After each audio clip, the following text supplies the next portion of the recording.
Tahukah saudara, ketika wabah pandemi COVID-19 ini, ada banyak terminologi, banyak istilah yang kita sering dengar.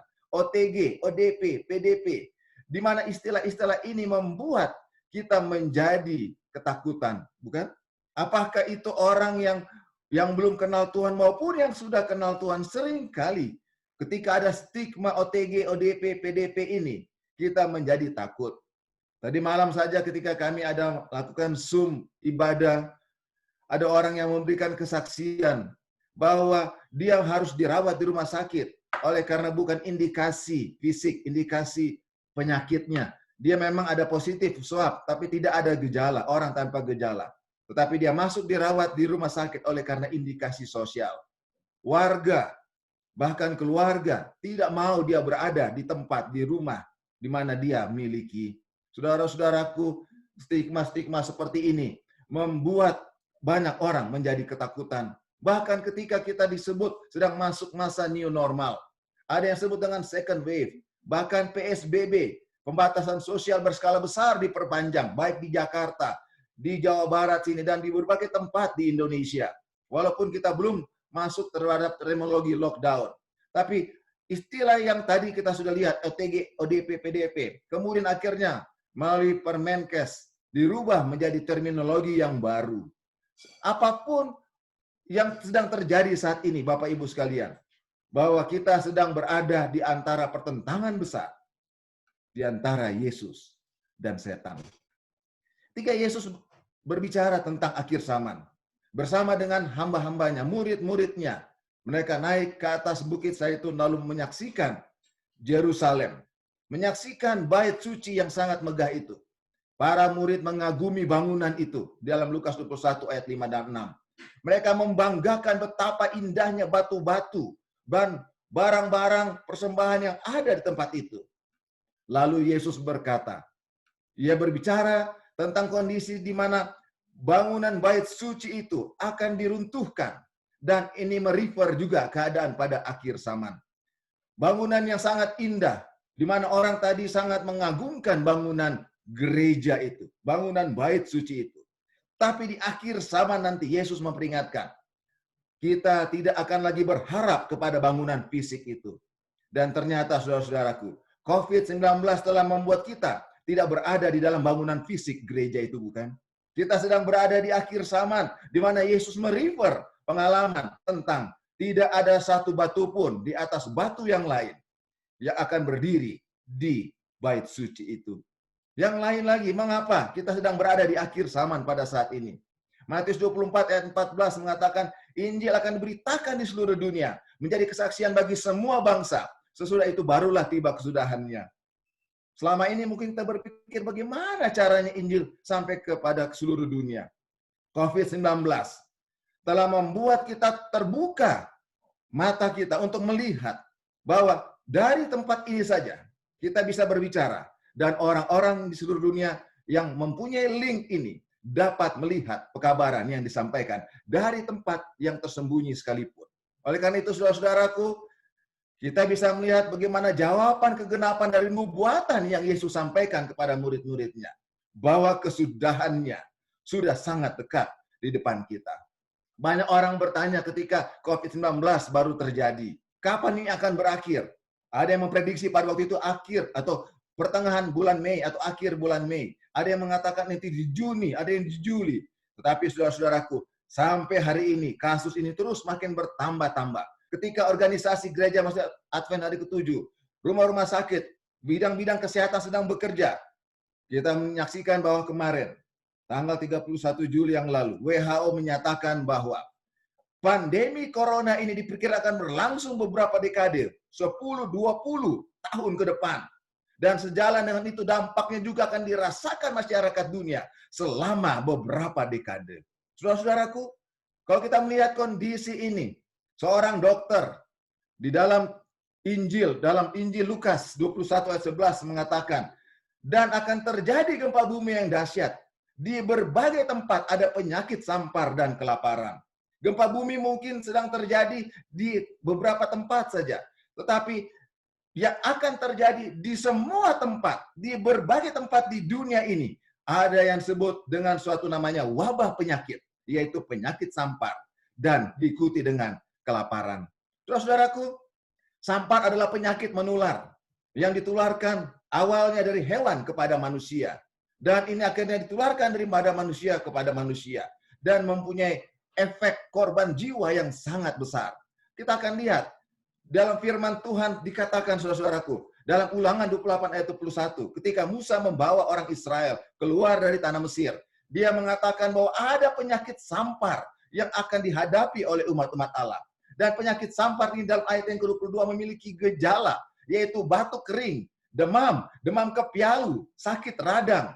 Dan dalam buku Mazmur mengatakan, Mazmur 106 ayat 14 dan 15, sakit radang ini adalah radang paru-paru. Kalau saudara-saudara lihat apa yang Musa sampaikan kepada umatnya, umat Israel pada waktu itu, gejala-gejala sampar adalah sama seperti COVID-19, bukan? Dan Lukas pun mengatakan di dalam ayat selanjutnya, bahwa orang akan mati ketakutan karena kecemasan, berhubungan dengan segala apa yang menimpa bumi ini, yaitu penyakit sampar dan kelaparan tadi. Saudara-saudaraku, di tengah-tengah kondisi COVID-19 ini, penyakit menular yang membuat orang takut dan cemas. Banyak yang mati karena ketakutan dan kecemasan. Tadi malam kami masih mendapatkan konsultasi dari orang-orang yang merasa takut dan cemas, walaupun tidak memiliki gejala, tetapi hasil PCR swab-nya positif. Di dunia ini, saudara-saudara, begitu banyak orang yang sedang dalam ketakutan dan kecemasan.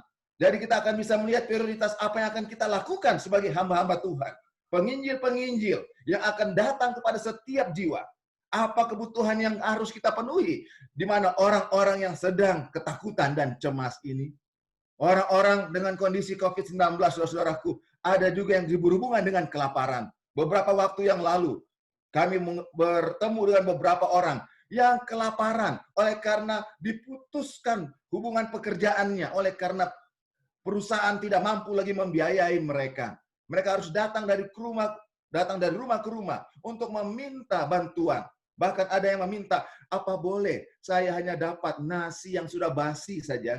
Kemudian ditanyakan kepada dia, untuk apa nasi yang basi ini? Kami akan jemur, dan bila mana dia sudah kering, kami mau makan, kami kukus kembali. Saudara-saudaraku, COVID-19 mempunyai efek bukan hanya kepada masalah kesehatan, tapi juga masalah ekonomi, masalah politik, dan berbagai masalah yang ada sedang kita hadapi pada saat ini.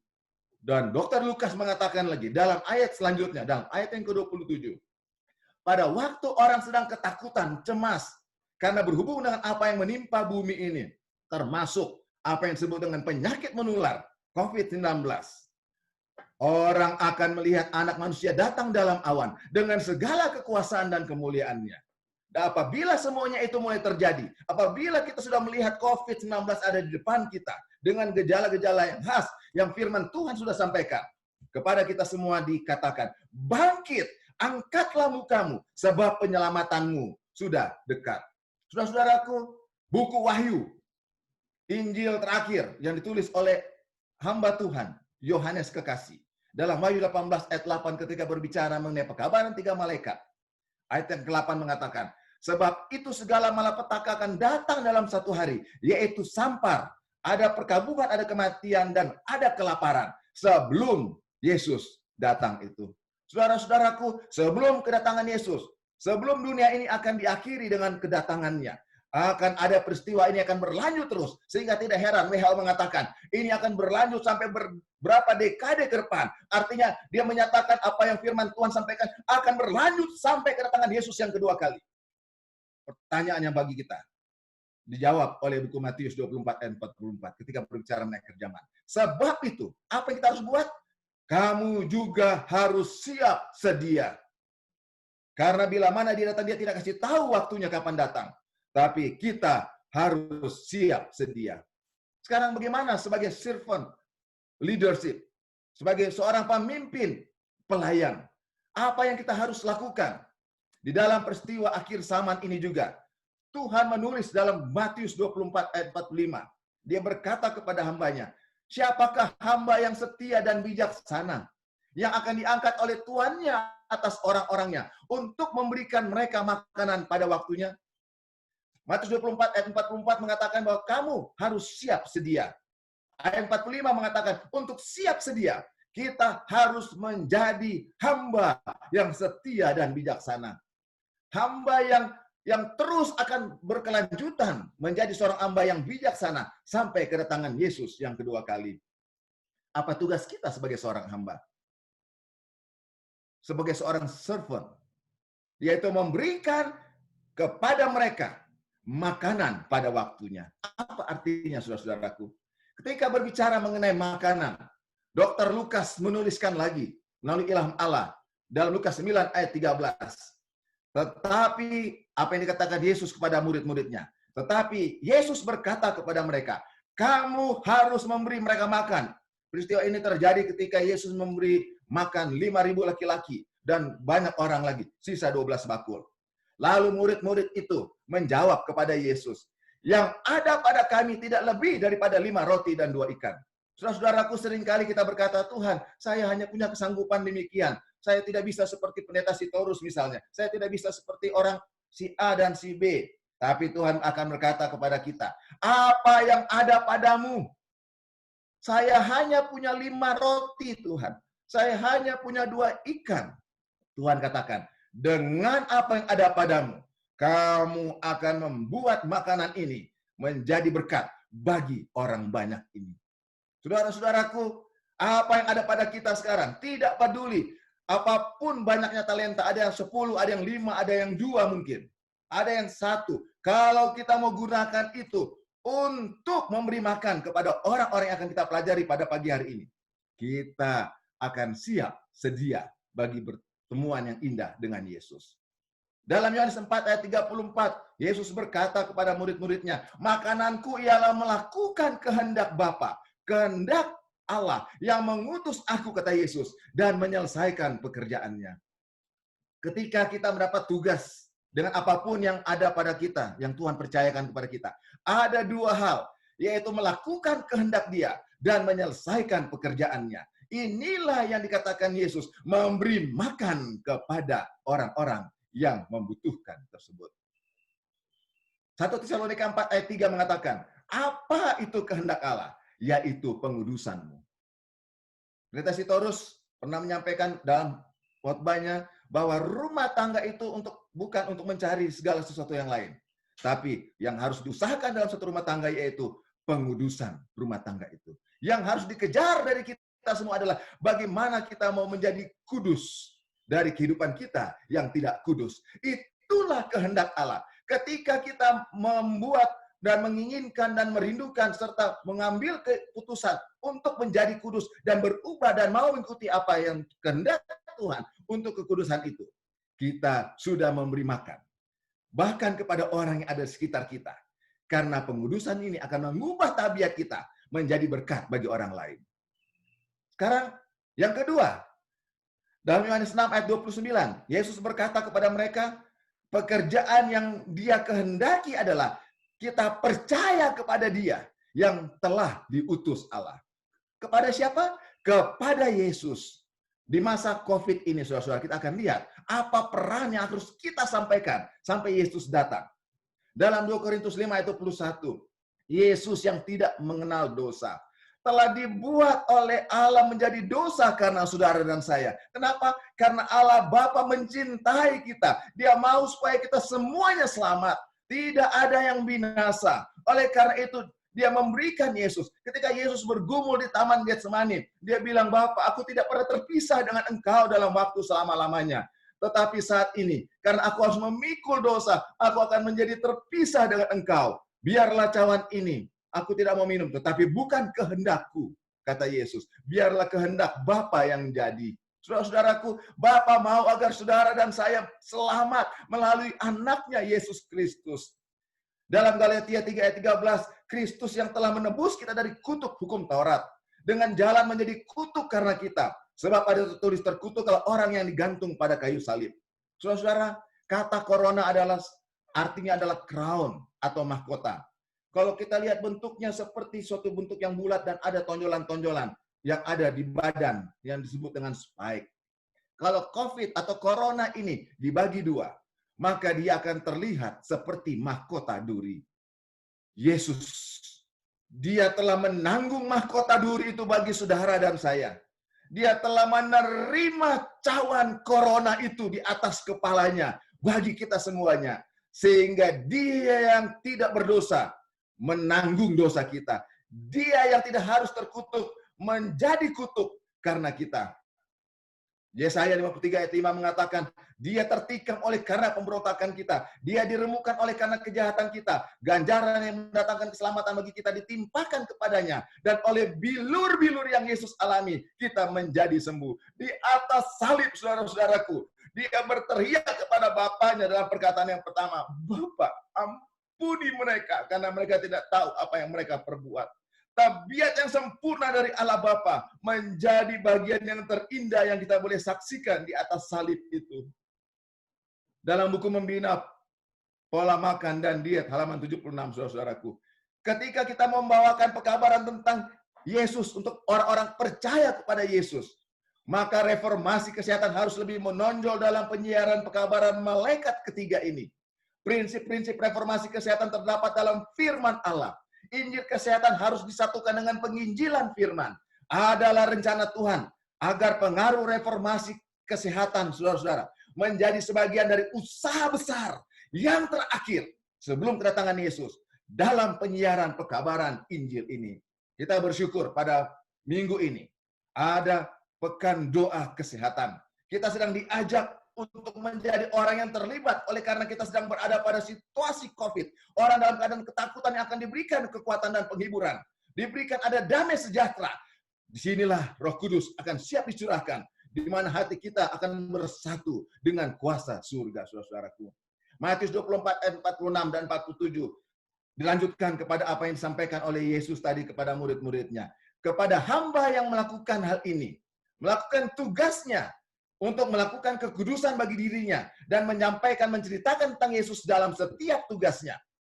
Kata, berbahagialah hamba bila melakukan tugasnya itu. Dan ketika tuannya itu datang, tapi aku berkata kepadamu, sesungguhnya Tuhan itu akan mengangkat dia menjadi pengawas segala miliknya.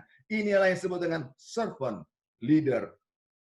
Hamba yang akan diangkat menjadi seorang pemimpin, menjadi hamba di atas hamba-hamba yang lain.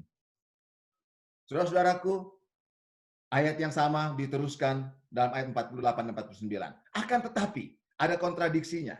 Apabila hamba itu jahat dan berkata dalam hatinya, Tuanku tidak datang-datang, lalu ia mulai memukul hamba-hamba yang lain dan makan minum bersama pemabuk-pemabuk. Apa artinya ini, saudara-saudaraku? Orang yang seringkali terjadi pertengkaran, permusuhan yang tidak disukai orang, dia terjadi oleh karena ada hawa nafsu yang ada di dalam dirinya. Ada hamba-hamba Tuhan yang dipercayakan kebenaran ini. Ketika menghidupkan hawa nafsu di dalam hidupnya, maka akan ada pemukulan-pemukulan, akan ada pelecehan-pelecehan terhadap hamba-hamba yang lain, kepada orang-orang yang mau diselamatkan. Bila mana ada keinginan sesuatu dari kita yang kita, karena nafsu kita tidak peroleh, maka kita akan bisa membunuh orang. Bila mana ada iri hati di hati kita, saudara-saudaraku, dan ketika itu tidak tercapai, kita bisa bertengkar dan bisa berkelahi. Tapi kita tidak akan peroleh apa-apa. Tidak ada kebahagiaan di dalamnya. Atau seringkali kita juga sebagai orang yang suka berdoa pada segala sesuatu yang kita mau minta, tapi kita tidak menerima apa-apa karena kita salah berdoa. Sebab apa yang kita minta untuk memuaskan hawa nafsu kita. Amanat pada orang muda halaman 61 mengatakan, sepanjang hidup kita akan berlangsung kebutuhan untuk memelihara perasaan dan hasrat dengan tujuan yang teguh. Ada kecenderungan yang akan merusak dari dalam. Dan ada penggodaan yang dari luar. Dan dimanapun pekerjaan Tuhan berkembang, setan merencanakan untuk menyusun sebuah situasi sehingga pencobaan akan datang dengan kuasa yang menaklukkan setiap jiwa, termasuk hamba-hamba Tuhan.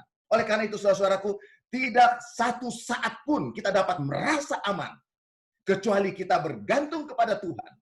Hidup tersembunyi bersama Kristus di dalam Tuhan. Ketika hal itu terjadi, kita lanjutkan Matius 24 ayat 50-51. Maka Tuhan hamba itu akan datang pada hari yang tidak disangkakannya dan pada saat yang tidak diketahuinya. dan akan membunuh dia dan membuat dia senasib dengan orang-orang munafik. Di sanalah akan terdapat tatapan dan kertak gigi. Apa ciri-ciri orang munafik? Saya tidak perlu ambil dari Kamus Bahasa Indonesia dan lain sebagainya. Kita bisa ambil dari firman Tuhan, saudaraku.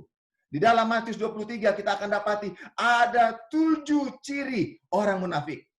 Yaitu yang pertama adalah dia terlihat rohani, tetapi tidak menghidupkan kebenaran di dalam dirinya. Dia terlihat sebagai seorang pendoa, tapi sering menipu orang lain. Dia terlihat penginjil yang hebat, tetapi sering menyesatkan orang lain yang sudah ditobatkan. Dia terlihat setia, tetapi tidak mempunyai keadilan dan belas kasihan. Dia terlihat bersih dari luar, tetapi dipenuhi oleh cinta diri dan keserakahan. Dia terlihat suci, tetapi menyimpan dosa kesayangan. Dia terlihat benar, tetapi hatinya dipenuhi dengan kesombongan dan sering mempersalahkan orang lain. Inilah ciri-ciri orang yang munafik, saudara-saudaraku. Pertanyaan bagi saya pada pagi hari ini. Seringkali saya berada pada ciri-ciri ini, saudara-saudara. Apa yang harus kita buat, saudara-saudara? Agar kita siap di masa COVID-19 ini. Siap untuk dikuduskan oleh Tuhan. Dan siap untuk menceritakan tentang Yesus melalui kehidupan kita. Saudara-saudara, Injil pekabaran akan diberitakan ke seluruh dunia. Bila mana Roh Kudus sudah turun ke hati kita, kita akan jadi Injil terang itu di dalam keluarga kita. Kita tidak bisa menjadi orang munafik di dalam keluarga. Seringkali kita menjadi orang munafik di luar keluarga. Istri kita akan mengetahui siapa saya sebenarnya. Anak-anak saya mengetahui siapa saya sebenarnya. Suami saya mengetahui siapa saya sebenarnya. Seringkali kita menjadi munafik di luar rumah. Orang lihat kita seperti orang rohani, pendoa, penginjil, setia, bersih, suci, benar. Tetapi Injil itu dimulai dari dalam keluarga. Kita semua sedang bergumul untuk hal ini. Banyak keluarga-keluarga yang setan mau rusak, mau hancurkan, supaya Injil itu tidak hidup di dalamnya. Khotbah di atas bukit, halaman 106, 107 mengatakan, kubu perbuatan buruk yang paling kuat di dunia, kita ini, bukanlah kehidupan yang lalim dari orang berdosa, yang ditinggalkan atau orang buangan yang diremehkan, bukan saudaraku. Tapi kubu perbuatan buruk yang paling kuat di dunia ini adalah kehidupan yang sebaliknya, yang kelihatan berbudi luhur, yang kelihatannya terhormat, yang kelihatannya mulia. Tetapi ada satu dosa yang dipelihara, ada satu sifat buruk yang dimanjakan. Orang yang sudah diberkati dengan konsepsi kehidupan, kebenaran, kehormatan, seperti saudara dan saya mungkin, yang tinggi, namun kita dengan sengaja melanggar satu peraturan dari hukum Allah yang suci, telah merusak karunia-Nya yang suci, menjadi satu pikatan kepada dosa. Sehingga langkah yang pertama tadi untuk mencapai kekudusan, kita tidak akan tercapai. Kecerdasan pikiran yang Tuhan percayakan, simpati, bahkan perbuatan kemurahan hati yang mungkin terlihat dari luar dan kebaikan tadi, bisa menjadi umpan iblis untuk memikat jiwa-jiwa yang lain ke tebing curam kehancuran hidup ini dan hidup yang akan datang. Pertanyaannya bagi kita, adakah jalan keluar kita pada pagi hari ini? Ada, saudara-saudaraku. 1 Petrus 2 ayat 1-3 mengatakan, Petrus adalah orang yang tadinya sudah menyangkal Yesus. Berkali-kali. Dia dikasih tahu, tapi dia dengan sombongnya mengatakan, aku tidak akan menyangkal engkau. Dia menuliskan hal ini. Karena itu, buanglah segala kejahatan, segala tipu muslihat, dan segala macam kemunafikan, kedengkian, dan fitnah. Jadilah seperti bayi yang baru lahir, yang selalu ingin akan air susu yang murni, yang rohani, supaya olehnya air susu yang murni itu, kamu akan bertumbuh dan beroleh keselamatan. Jika kamu benar-benar telah mengecap kebaikan Tuhan. Yesus sudah mati bagi kita. Dia sudah menjadi anti COVID-19. Dia menjadi vaksin corona tersebut. Karena dia telah menanggung corona di atas dirinya. Sehingga dia boleh menjadi anti-COVID. Dia boleh menjadi vaksin bagi kita. Kita boleh merasakan kebaikannya. Dan yang dia minta, kita menjadi bayi yang baru lahir. Seorang bayi adalah seorang yang tidak berdaya. Dia hanya bisa mengharapkan apapun yang akan diberikan oleh orang tuanya atau orang lain. Air susu pun dia tidak bisa, harus ada diproduksi yang akan diberikan kepadanya. Saudara-saudaraku, menjadi seorang servant leader, pemimpin pelayan, adalah seorang bayi yang hanya mengharapkan kepada mamanya, kepada papanya, kepada orang tuanya, Yesus Kristus. Kesimpulan pagi ini, servant leader adalah melakukan kehendak Allah. Bagaimana kita mau kudus, mau dikuduskan. Oleh karena itu kita membutuhkan Roh Kudus. Sehingga kehidupan kita, karakter kita diubahkan menjadi seperti Yesus. Dengan melihat orang lain untuk keselamatannya. Dan yang kedua, menjadi servant leader adalah menyelesaikan pekerjaan Tuhan yang percaya penuh kepada Yesus sebagai seorang bayi. Dan kita boleh berkata pada pagi hari ini, Jesus, I will go. Tuhan memberkati kita semua. Amin. Amin. Puji Tuhan. Amin, amin.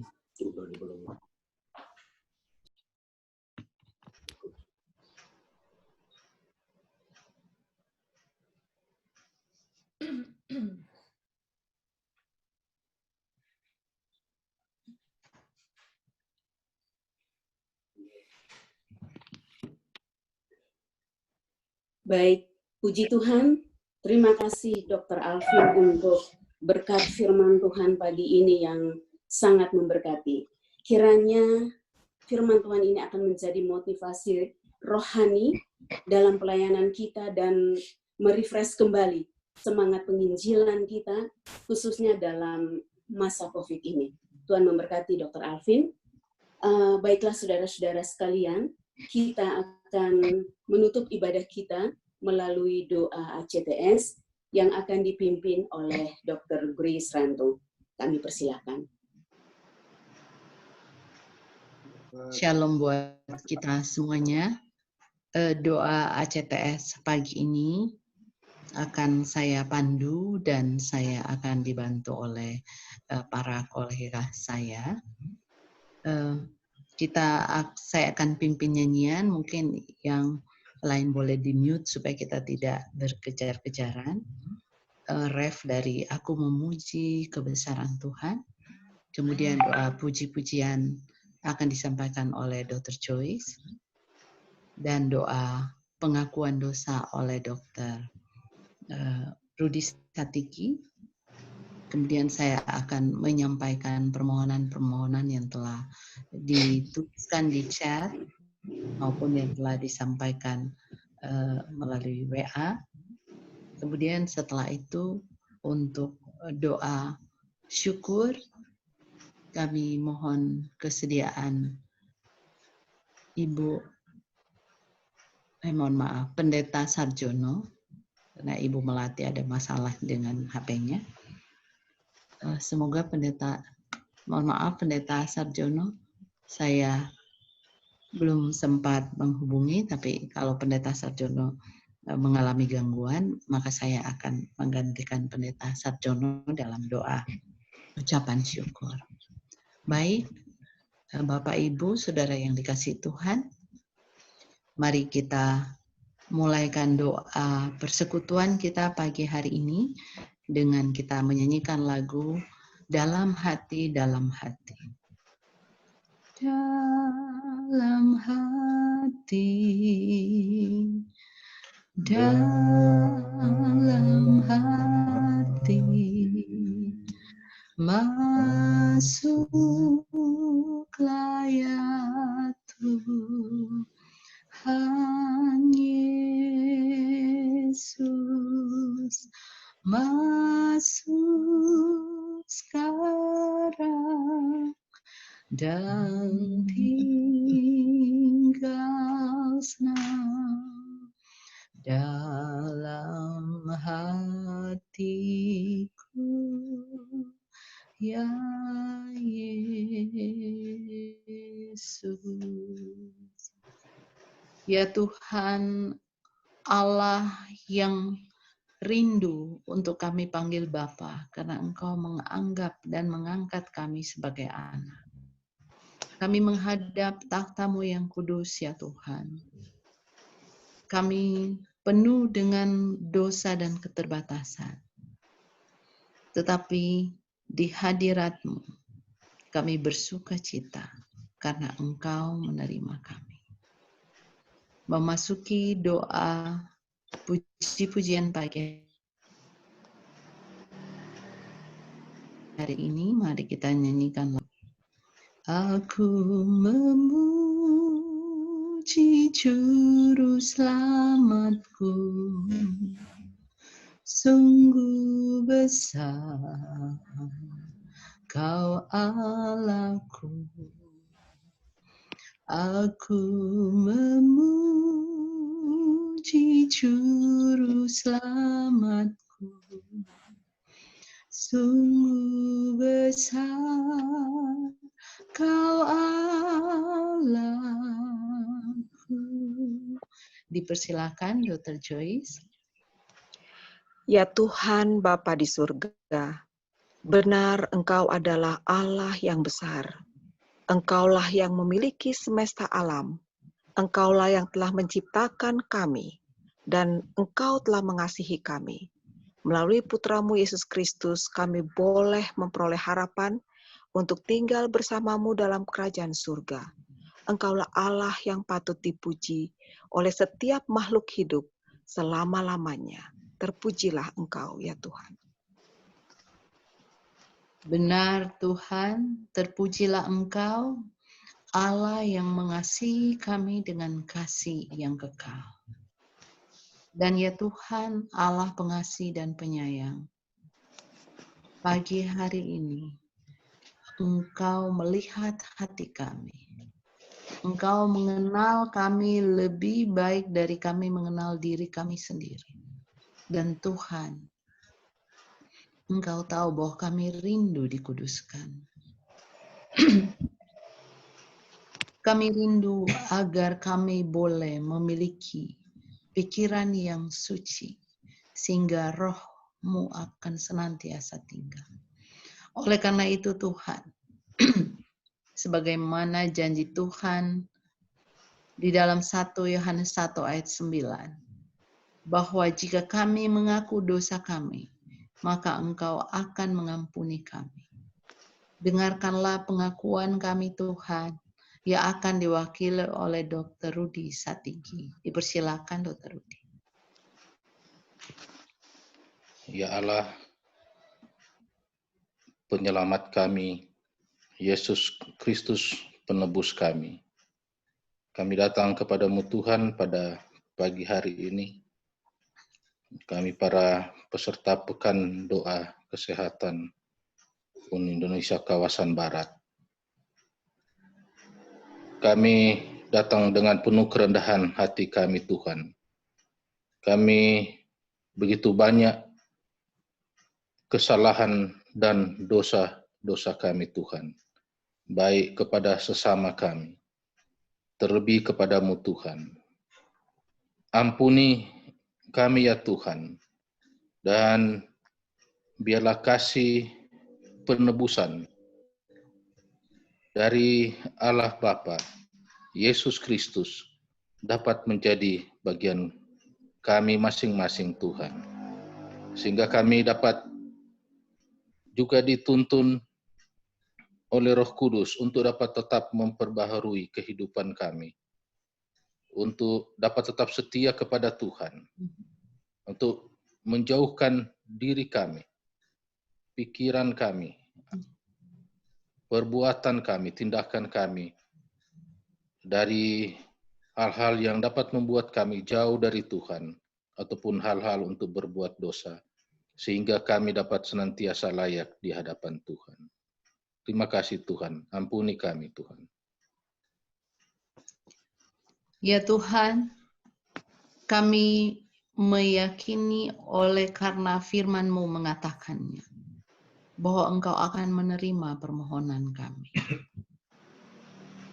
Apalagi kami mengetahui bahwa Roh Kudus berdoa bersama dengan kami. Bahkan melalui permohonan yang tidak dapat kami ucapkan. Dan saat ini Tuhan di segmen permohonan, di dalam daftar doa yang telah tercatat ini Tuhan, ada 13 permohonan doa. Hamba-Mu akan membacakan meskipun Engkau telah mengetahui ya Tuhan, agar Bapak, Ibu, Saudara-saudara yang bersama dengan hamba-Mu ini sedang berdoa, akan juga turut menaikkan, sehingga kuasa yang semakin besar akan boleh menjadi bagian kami. Kami berdoa ya Tuhan agar firman yang telah disampaikan oleh Dr. Alvin akan mengubah kami. Jauhkanlah kami dari kemunafikan. Itulah yang telah menjerat para pimpinan bangsa Israel pada zaman dahulu, yang menyebabkan mereka tidak diselamatkan. Kami para pimpinan di institusi-institusi yang Tuhan percayakan, kami sangat mudah terjebak pada kemunafikan. Tolong kami Tuhan. Firman ini kiranya mengubah hati kami menjadi seorang pemimpin yang menjadi pelayan. Kami berdoa untuk kecurahan Roh Kudus bagi setiap pelayan di bidang kesehatan, agar bersatu dalam pelayanan, mempercepat kedatangan Tuhan. Kami berdoa ya Tuhan bagi pelayan Tuhan yang sedang sakit di masa pandemik ini, supaya dipulihkan. Karyawan dan pimpinan Rumah Sakit Medan yang masih dirawat karena terindikasi terpapar virus COVID-19, jamah dan pulihkan ya Tuhan. Bagi pimpinan institusi kesehatan di Uni Indonesia kawasan Barat, di bawah pimpinan Pendeta Sitorus, agar diberi hikmat untuk membuat kebijakan yang dapat melindungi penularan di antara petugas. Kami mohon Tuhan menolong pelatihan misionaris kesehatan, program 1 bulan yang sementara berlangsung di Healing Way Indonesia sampai tanggal 29 Agustus. Juga pelatihan program 1 tahun yang akan diselesaikan pada tanggal 8 Agustus. Kami berdoa buat ibu dari Pendeta Duha di Balikpapan yang sudah hampir 2 minggu dirawat di rumah sakit. Mohon pemulihan. Kami mohon Tuhan menolong, mengendalikan, menuntun persiapan pemeriksaan PCR COVID-19 di Rumah Sakit Bandung, agar semua alat BMHP yang dibutuhkan agar boleh tersedia, sehingga bisa segera beroperasi untuk menjadi berkat bagi manusia dan memuliakan Tuhan. Kami berdoa untuk Bible Study yang diadakan setiap malam di Hope Channel. Kami berdoa untuk ayah dari Pendeta Samuel So yang sedang sakit. Mohon pemulihan. Kami berdoa untuk hajatan di Uni Indonesia Barat, untuk penginjilan melalui online interaktif Bible Study yang sudah dimulaikan tadi malam. Mobilisasi bulan Agustus oleh Departemen Kependetaan, Departemen Kesehatan, seluruh lembaga rumah sakit Advent, dan klinik-klinik agar bersatu dalam penginjilan online interaktif. Kami berdoa agar Tuhan menyertai semua pendeta, pegawai kantor, gembala jemaat, pegawai jemaat, dokter, perawat, dan semua pegawai misi di rumah sakit Advent dan di klinik, agar terundang dalam kegiatan online interaktif Bible Studies.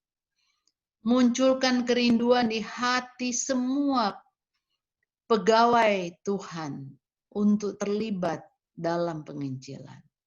Kami berdoa untuk KKR penuaian online sebagai puncak online interaktif Bible Studies yang akan diadakan tanggal 23 sampai 28 Agustus dengan pembicara Pendeta Samuel. Kami berdoa untuk program-program penginjilan KPA yang diadakan di rumah sakit Tuhan di Uni Kawasan Barat, Rumah Sakit Bandar Lampung, Rumah Sakit Bandung, Rumah Sakit Medan. Dan ya Tuhan, kami berdoa agar benar-benar hati kami terikat kepada Yesus. Kami mencintai Yesus sehingga kami boleh mencintai jiwa-jiwa yang Tuhan percayakan kepada kami. Sehingga kami rindu untuk bertemu dengan Tuhan di surga yang Tuhan sediakan. Memberkati setiap kami yang saat ini sedang tunduk menghadap Engkau di grup Zoom pada pagi hari ini. Dan Tuhan, Masih banyak dan panjang daftar doa yang kami mau sampaikan. Bagi dokter yang pagi hari ini telah bersaksi, kesaksian yang hidup bersama Tuhan. Engkau kuatkan dalam pergumulan dan di dalam pelayanan. Ya Tuhan, kami akan mengakhiri doa pada pagi hari ini dengan doa ucapan syukur. Kami persilakan Pendeta Sarjono. Bapa yang penuh kasih, pagi ini kami mengucap syukur untuk firman Tuhan yang telah dibagikan oleh hamba-Mu, Dr. Alvin Rantung, yang sungguh sangat menguatkan kami, yang membekali kami dalam pelayanan kami hari ini. Kami juga mengucap syukur untuk kesempatan boleh bergabung dalam pekan doa kesehatan yang sangat istimewa ini sepanjang satu pekan ini Tuhan. Kami juga mengucap syukur untuk penjagaan-Mu sepanjang malam. Dalam istirahat kami, Engkau berikan kepada kami tidur yang nyenyak. Dan bagi teman-teman yang beraktivitas sepanjang malam, Engkau juga Tuhan telah jaga. Dan kami juga mengucap syukur untuk berkat-berkat yang Tuhan telah sediakan bagi kami sepanjang COVID-19 masih menjadi pandemik, tetapi sesungguhnya Tuhan selalu memperhatikan dan memberikan berkat kecukupan dan pemeliharaan kepada kami. Dan kami mengucap syukur juga untuk berkat Tuhan kepada pimpinan-pimpinan kami di Uni Indonesia Kawasan Barat, di daerah dan konfren, demikian juga lembaga-lembaga seperti Rumah Sakit Advent Bandung, Medan, Lampung, dan juga lembaga-lembaga Tuhan, universitas dan sekolah-sekolah. Kami memohon kepadamu penjagaan Tuhan dan roh kehati-hatian Tuhan selalu karuniakan kepada kami untuk selalu mengikuti protokol kesehatan dalam semua aktivitas dan pelayanan kami, sehingga kami akan terhindar dari COVID-19 ini.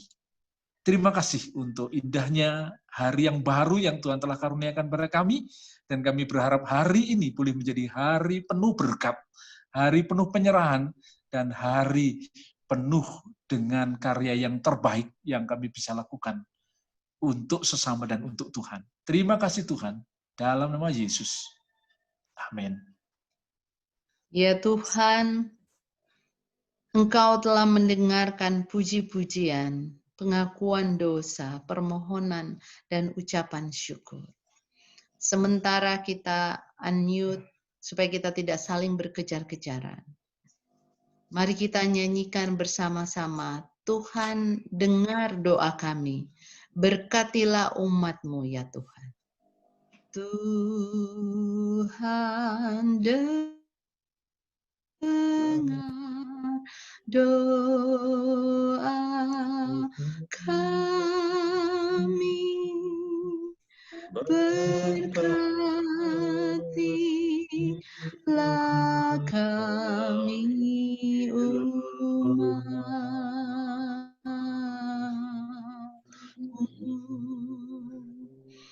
Amin.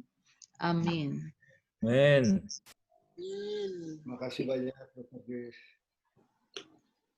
Puji Tuhan, terima kasih Dr. Grace bersama tim yang telah membawakan doa berkat bagi kita semua di penutupan daripada ibadah kita pada pagi hari ini.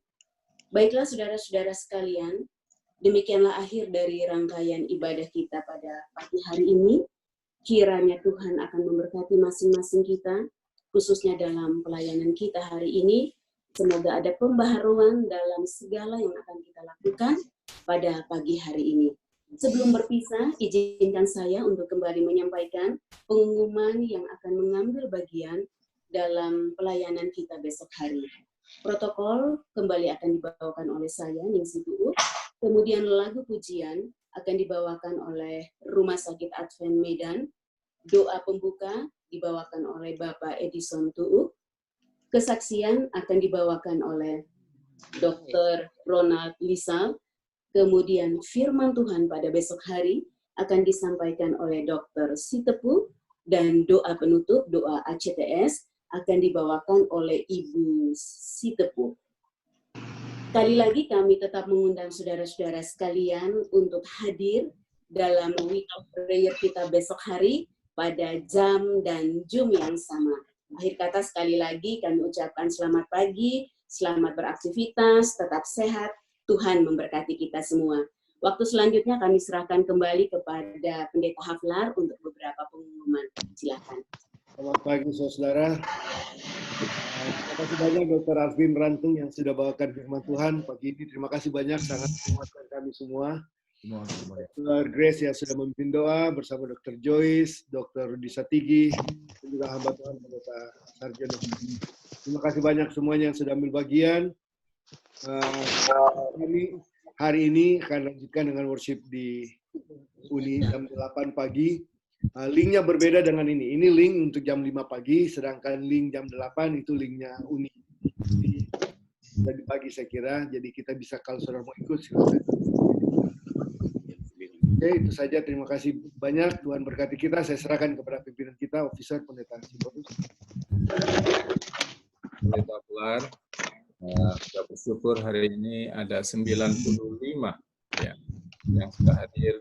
Mungkin sebagian sudah keluar karena mau bekerja, ya. Tapi saya mohon supaya kita boleh ketat waktunya, khususnya Ibu Tuuk, ya, supaya semua yang mengambil bagian itu sudah dihubungi saja sehingga semua berjalan spontan. Maksud saya sudah tidak perlu lagi disuruh-suruh, ya.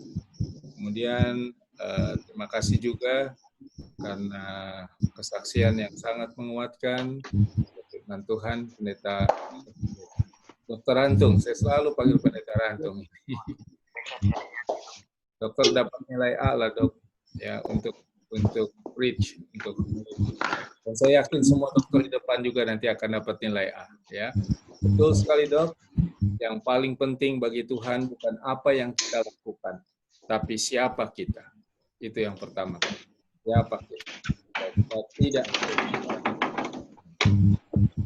Baik, saudara, kita sangat terberkati, dan jangan lupa kita tetap promosikan interaktif Bible Study. Mulai, dan kita akan teruskan ini sampai akhir tahun. Tuhan berkati kita semua, salam sehat, dan lebih banyak lagi berdoa. Tuhan berkati. Sampai ketemu. Terima kasih semuanya, selamat pagi. Terima kasih Pak. Selamat pagi, terima kasih. Terima kasih.